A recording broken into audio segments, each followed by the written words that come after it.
ইতিমধ্যেই ঘূর্ণিঝড় দিটওয়া যেটি কিন্তু শ্রীলঙ্কার উপকূলে তৈরি হয়েছিল, শ্রীলঙ্কাতে ইতিমধ্যে তাণ্ডব চালিয়েছে এবং আস্তে আস্তে অগ্রসর হচ্ছে অন্ধ্রপ্রদেশ এবং তামিলনাড়ু উপকূলের দিকে।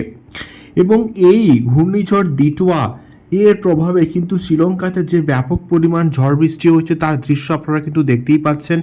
এবং ইতিমধ্যে কিন্তু আমাদের ভারতে কিন্তু বিরাট বড় হাই অ্যালার্ট কিন্তু জারি করা হয়েছে এই ঘূর্ণিঝড় দিটওয়ার জন্য। নমস্কার বন্ধুরা, আমাদের চ্যানেল আপনাদেরকে অনেক অনেক স্বাগত। এখন আমরা এই ভিডিওর মধ্যে ঘূর্ণিঝড় দিটওয়াকে নিয়ে কথা বলবো।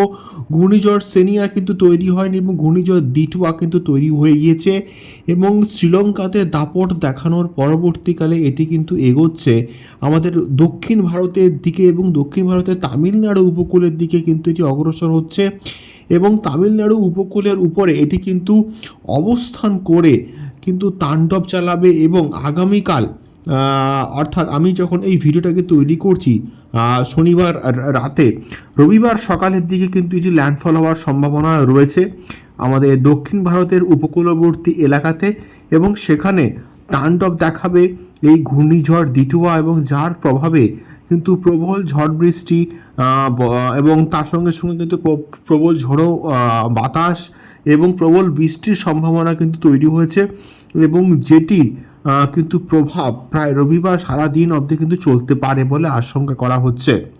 এবং ইতিমধ্যে এই ঘূর্ণিঝড় দিটওয়ার জন্য দক্ষিণ ভারতের বিভিন্ন জায়গাতে রেড অ্যালার্ট জারি করা হয়েছে এবং প্রচুর ক্ষয়ক্ষতির আশঙ্কাও কিন্তু করা হচ্ছে।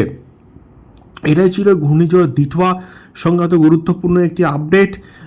এবং তার সঙ্গে সঙ্গে আমাদের বাংলাতে কিন্তু শীতের প্রভাব আস্তে আস্তে কিন্তু বাড়বে।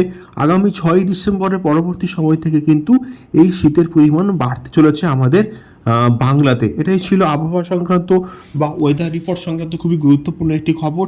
আপনাদের মতামত অবশ্যই কমেন্ট বক্সে কমেন্ট করে শেয়ার করতে পারেন। দেখা হচ্ছে পরবর্তী ভিডিওতে ওয়েদার রিপোর্ট সংক্রান্ত আরও অনেক অনেক আপডেটস নিয়ে এবং সাইক্লোন এর লাইভ ট্র্যাকিং এর ভিডিও নিয়ে। নমস্কার, ধন্যবাদ।